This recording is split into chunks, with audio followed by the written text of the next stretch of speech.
KTO Radio. Une simple bougie déposée sur la tombe de Jean-Paul II a été la seule manifestation de la présence du pape François ce 2 avril, au 20e anniversaire du décès du pontife polonais qui régna durant plus d'un quart de siècle.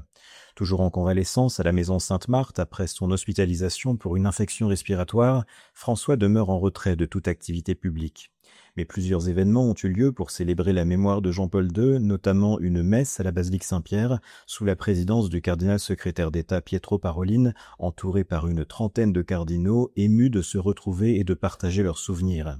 Certains furent des proches de Jean-Paul II, comme le cardinal italien Camillo Ruini, 94 ans, emblématique vicaire du diocèse de Rome durant plus de 20 ans, ou le cardinal nigérian Francis Arinze, qui fête cette année ses 60 ans d'épiscopat et demeure l'un des derniers survivants du Concile Vatican II.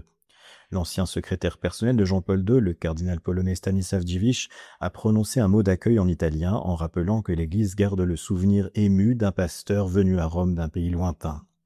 Mais si certains auraient pu imaginer que cette messe ressemblerait à une réunion d'anciens combattants, la composition de l'Assemblée montrait que Jean-Paul II demeure aussi un point de référence pour des personnes plus jeunes, comme le démontrait une famille polonaise en tenue traditionnelle venue de Wadowice, la ville natale du Saint-Pape polonais, avec des enfants qui ne l'ont pas connu mais baignent dans cet héritage.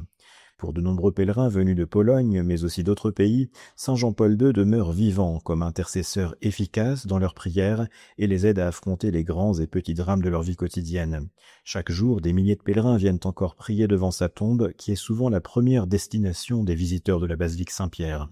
Loin des polémiques entourant la mauvaise gestion de certaines affaires d'abus durant son pontificat, Jean-Paul II demeure donc un point de référence moral et spirituel et un géant de l'histoire de l'Église.